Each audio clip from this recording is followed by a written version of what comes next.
welcome to this video that is going to be my media log for the month of July. We're just going to go over all the media I consumed in the month, I guess. Manga for sure, and if I read any books, watch any shows, listen to music, etc. But to start with, we do have the manga. It's actually like the first week in August, and I read a lot of manga. It just wasn't a big variety of series, so to start, I read volume 29 of Komi from the library. I really enjoyed this volume. Komi definitely has its ups and downs. It has a pretty good mix of like serious plot-driven chapters as well as kind of just filler shenanigans, stuff like that. But this volume was definitely packed with more of the plot-driven stuff, which is what I've stuck around for with the manga, specifically in terms of the romance. So I don't want to say too much, but there's kind of another rival character in this volume, and it brings a different dynamic to like past rivals I guess Komi has had, and I just really liked it. I'm excited to continue just, picking these up when I can. The characters have grown on me so much, and I would recommend if you want kind of a comedic, slice of life, coming of age romance. Especially if you don't mind a lot of kind of just filler, comedic 4-coma bits. And then I ended up reading volume 2 of Confessions of a Shy Baker, and I think this one definitely improved from volume 1. I tried this one out in a volume 1 try-vlog recently. It's about this couple of older gay men, and kind of just their day-to-day lives.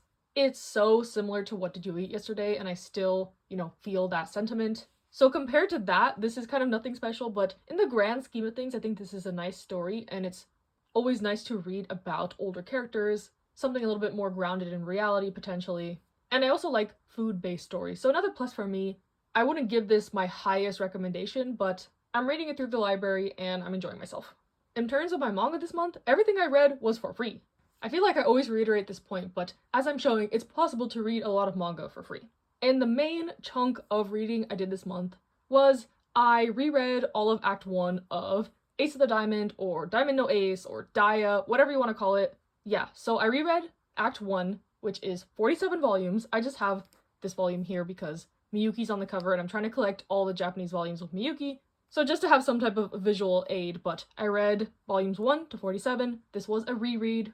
It's been a while. I love Diamond no Ace. I had read Act 1 previously. I have watched all of the anime, which goes up to like half of Act 2. They announced there's going to be a new season, so I think they're going to finish the whole manga. And that paired with, Olympic season, baseball season, it really got me in a sports mood. And I have never read the manga for Act 2. I wanted to wait until it finished up, and it since has, so everything just lined up. The timing was just perfect, I guess. As of the filming of this, I'm actually like a third through Act 2 already, but I'll just talk about Act 1 because that's what I read in July. But what can I say about Daiya? Honestly, I want to make a whole video about it. I just love this series so much. I want to talk about the characters, I want to discuss spoilers, but I thought I was kind of alone in enjoying this. Like, I knew a couple people who like the series. I have a very close friend who this is her favorite series, so I'm just used to talking with her about Daiya. But I was kind of updating as I went on my Instagram and had a lot of people, DMing me about it. And I was like, where have y'all been? So yeah, I'm glad there's other fans out there. Hopefully, me talking about it now also brings some visibility to it, I guess. But we all know I love, love, love sports manga. My favorite manga sport is actually baseball. I'm not like a huge baseball fan in real life, I guess, but something about the sport really translates well to manga for me. When I've talked about Daiya in the past, I've kind of advertised it as not your typical underdog sports manga, I guess. So the basic premise is our main character goes to this school in Tokyo. He gets scouted for the baseball team, and this school is kind of a well-renowned baseball school. They're not an underdog team. They haven't had an appearance at nationals in a while, so they're kind of like a past champion, and they're trying to get back up to that level, but no one regards them as like washed up or anything like that, like Kurasuno and Haikyuu. So our main character's story is kind of more about getting onto the starting lineup and becoming the ace pitcher. There's a lot of competition within the team for, spots on the starting lineup. There's like 100 members of this baseball club. It's kind of cutthroat to get, in the top 20 spots. So it can be a frustrating read. Our main character, doesn't always win. He doesn't always get to pitch. He has a lot of rivals in the pitching game. But his journey is so good. I love this manga so much. And rereading it, I don't know, now in the day, as an adult, whatever, it's given me an appreciation for so many of the other characters as well. And yeah, I'm just obsessed. I highly, highly, highly recommend this. I read the first 16 volumes on Kindle Unlimited, and then I read the rest on K-Manga, they also have all of Act 2, so that's where I'm reading Act 2. I'm forever holding out hope that they will do, a physical print of this in English, omnibuses, 3-in-1s, anything. But the whole series comes out at a whopping, 700 chapters, 60 plus volumes, so yeah, but I'm glad it is more accessible with the K-Manga app now, if you're in the US, but yeah, or even watch the anime, anything. This series is so good, and once I finish Act 2, depending on how that goes, this might make it into, my top 5 sports manga, I think. My favorite baseball manga is Big Wind Up, and that is, I would consider one of my top favorites. Maybe it's just because I've been so, immersed in this lately that it has, a recency bias or whatever, but I am obsessed. I am in the daiya trenches right now. And I'm definitely going to finish Act 2 next month, so I guess I'll talk about it then. Maybe I'll do a big video combining it, or just do one about Act 1 alone. I feel like I'm not articulating myself well, but just know I'm obsessed. I highly recommend. I'm so glad I reread this. Now I'm even more excited to reread Yamushi Pedal and some of my other kind of tried and true fave sports manga. It's my favorite genre of manga, so it never steers me wrong, but daiya is so hype. You really feel for the characters. It's a little something different because, there is so much pressure for this school to perform. They're not just some nobody team trying to claw their way up to nationals. But yeah, love it. Also, Miyuki's still my favorite character in this read-through, but there's some kind of inching up to his spot, so I'll shut up now and we'll move on to the next segment. So yeah, I read 49 volumes this month. 47 of them were this one series, but it's not bad to get fully immersed in one series, in my opinion. Okay, moving on to a section I have not had in one of these videos in a hot second, and that is anime. So, as some of you are aware, I went to Anime Expo at the beginning of July, and honestly, that experience kind of rekindled my interest in anime a little bit. I went to some, anime-related panels. My group of friends mainly watch anime, they don't read manga as much, so I was surrounded by anime talk and stuff and, being at an anime convention. So yeah, that led me to, trying some anime out. Mostly stuff I've read the manga for, which had its pros and cons. So first, I watched the first season of Blue Lock. So one of the panels I went to at Anime Expo was a Blue Lock panel that had the voice actor for Isagi and Nagi, and the kind of director and the editor of the manga to promote kind of the Nagi movie that came out recently. And I checked it out because the manga editor was going to be there, but I was not expecting the room to be so crowded, people to be so hyped about the season 2 trailer that they showed. So yeah, it got me interested to try out the anime finally. My other hesitance with anime is I don't have a Crunchyroll account, and my best friend's boyfriend, the saint that he is, let me into his Crunchyroll account, so that's where I watched all these series. But yeah, I thought the Blue Lock anime was good. I think it adapted the manga well, but a little bit of the issue I was having was it was too predictable because I have read the manga, so I knew everything that was going to happen, who was going to win what games, who was going to score what goals. This is a soccer anime if you're not aware. It's kind of battle royale-esque where all these boys are trying to become the best striker in Japan, and they're in this program, camp, where they're eliminating each other to get to the top, that sort of thing. So yeah, very high action, high suspense, high drama, but it fell a little flat for me just because I knew what was coming next. So I still enjoyed it, but I think if I had gone into it blind, I would have liked it a lot, because I love sports anime, I love sports manga. It just lacked some of the tension because I already knew what was going to happen next, if that makes sense. So after that, I was like, okay, maybe I shouldn't watch something that I've already read the manga for. Seeing the characters in motion and with voice acting, stuff like that is great, of course, but I was worried this pattern would continue where I'd just be kind of a little bit bored with the story because I've already, read it in its original form. So the next one I tried was called The Yuzuki Family's Four Sons. And when I tell you, this made me so emotional. So basically this anime is about these 4 brothers who have lost their parents. One of their brothers is in his early 20s, so he's taken over kind of the guardian role for these boys. And it's just very bittersweet, as one could imagine. It's slice of life about these boys kind of just, going through life, grieving, making the best out of their situation, finding, hope in the darkness, that sort of thing. It reminds me of Kotaro Lives Alone a little bit, just the vibe, the atmosphere. I found myself tearing up at almost every episode. Everything was just so bittersweet. I just am a sucker for series, manga, anime, anything related to kids and family dynamics and that sort of thing for some reason. I don't know if it's something in my subconscious, yearning for that family kind of situation, but I'm an only child. I'm not super close to my family. I don't want to have kids of my own or anything like that, but I don't know, something about this sort of family-centered media always makes me super emotional. So yeah, I highly recommend if you want something a little bit tear-jerking, bittersweet, cute, wholesome, hits you in the feels type of show for sure. And I looked it up, and the anime only covers like the first 4 or 5 volumes of the manga, and it's ongoing and much longer, so I would love to see it get a season 2 or the manga in English, something like that, because these characters really took my heart, put it through the shredder a little bit, but you know, it was worth it in my opinion. And then after that, I kind of went back on my word and decided to watch an anime of something I have experienced many times, which is Cherry Magic.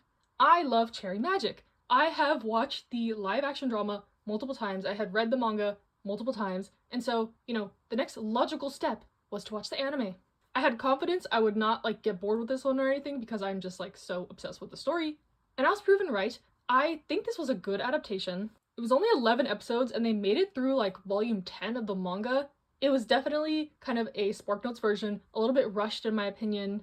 I feel like if you just watch this anime, you wouldn't be super sold on the relationship. So yeah, as a hardcore fan of the series in general, I liked it, but I could see how people could criticize it for like, oh, they don't have no chemistry or whatever, or they're too rushed in their relationship. But I'm glad the series as a whole has gotten more exposure from the anime, I guess. It wasn't super like welly animated either, it was a little bit stop and go. The voice acting was good, and it definitely captured the essence of the story. So it was a nice little, you know, treat as a fan, but I still prefer the live action and the manga for sure. This one is an office romance BL about our main character who turns 30. He's still a virgin at this point, and that gives him the powers to read other people's minds, and he finds out that his coworker is in love with him, and, you know, shenanigans ensue. TLDR, the anime was cute. Not the best adaptation, but it was still, like, a nice watch, of course. And then lastly, I watched The Apothecary Diaries. So now that Cherry Magic had instilled more confidence in me that like, okay, I can watch stuff I've already read the manga for or whatever. And we kind of regressed back into Blue Lock territory a little bit. With Apothecary Diaries, I have read the manga multiple times, even pretty recently, but I will say the anime adaptation was gorgeous. The animation, the art, the coloring, the voice acting, like, it was top notch. So I enjoyed my watch of it just for like the sheer beauty alone. I've just, you know, seen the mysteries and the resolutions to the mysteries so many times that it was kind of, like Blue Lock, predictable for me. But I found myself, you know, tearing up at the last episode. I'm excited that there's gonna be a season 2. They got through a good chunk of the manga, but I didn't feel like it was rushed. The pacing was actually quite good. And I've seen that this anime has gotten a lot of people into the series, including my best friend. So definitely a win. It was a big, hot attraction at Anime Expo this year for sure. But I bought the Nendoroid for Mau Mau, so I was like, okay, I have to watch the anime. And I'm glad I did. It wasn't a 10 out of 10. Maybe it would have been if I went into it blind, but I really appreciated the adaptation. The art was just so gorgeous. Jinshi especially was so beautiful, as to be expected, but yeah, gorgeous adaptation. Only hindered a little bit for me because I have, you know, experienced the story so many times. And that being said, I do want to read the light novel too. And at this point, I can actually compare it to, you know, the anime, the manga. One version of the manga, actually. There's another version of the manga with a different artist. The artist for the manga version we have in English actually got busted for tax evasion recently, so I don't know how that's gonna affect the release. I think they're just on, like, suspension. As long as they pay their taxes from now on, they're gonna be fine, but yeah, clearly this is, you know, an amazing story. It has so many adaptations, so many fans. The anime gave it a big boost, which I'm happy about. I'm glad I watched it. And the next ones I'm going to watch potentially are A Condition Called Love, A Sign of Affection, and Skip and Loafer. So more that I read the manga for, so hopefully that doesn't bite me in the butt. But I think it will help me to better give recommendations to people and stuff like that. Just from, you know, my own friend group, I know that, like, anime can give the manga a big boost. And I want to be able to tell people, like, oh, like, the manga is so much more detailed, or if it's, you know, a one-to-one comparison, or this is where it leaves off on, you can continue from this point. I think that would be valuable. Let me know your opinions on this, I guess. But for me, manga is the best medium for my brain. I really love, you know, animation and voice acting and music and sound design. But something about reading a story in its, like, raw, original form satisfies me the most. So that's why I'm never one to, like, jump right on an anime adaptation of a series I like. I'm content to wait it out a little bit, get to it when I'm in the mood. And apparently this month I was really in the mood. Who knows, like, maybe this was just a spur of the moment Anime Expo high type thing. But now that I got the Crunchyroll password, maybe you'll be seeing a little bit more anime kind of talk from me. Okay, and then to close this out, I'll talk a little bit about music. I didn't mention any comebacks that stood out to me last month because I hadn't caught up on releases at that point, but I'll kind of just rapid fire through some stuff, and I'll link my June and July playlists in the description. But I really liked Chu's comeback. My favorite song of June was probably Honeybee by her. Rocky from Astro had a solo mini album that was really good in my opinion. Of course, I'm a little bit biased since he's from my old group, but check it out, and his live stages are always amazing. There was only a couple this era, but his dancing, singing, rapping, live performance, total package in my opinion. And I'm super excited for Sana's solo debut coming up. I'll be buying copies of that, and I'm very excited for it. And then for July, I really enjoyed Stacy's album. I wasn't a big fan of the title Cheeky Icy Thang, but the B-sides are all very solid. It's a full album. And Hyphen's comeback was really good. I like the song 100 Broken Hearts the most. NCT 127 had a great full album. Twice had a really good Japanese album. And Stray Kids had a comeback. Honestly, their title tracks are a bit hit or miss for me, but I really like Chick Chick Boom. But my favorite song of the album is I Like It for sure. That's probably my favorite song of July. As well as Extraordinary Heroes' Love and Fear. One of their best songs. One of their best songs in my opinion. I'm sad I wasn't able to go to their concert because I was supposed to travel for work the time they were coming to LA, but it ended up getting postponed. But then by that time, it was already sold out. So, you know, it was a whole thing, but hopefully they'll come back on tour. I'm really excited for Zero Base One's comeback later this month. And like I said, Sana's solo debut. So, hope you enjoyed. This month really was all about the anime, and Diamond No Ace for me. But I hope you enjoyed regardless. Stay safe, stay happy, stay healthy, and I'll see you in the next one.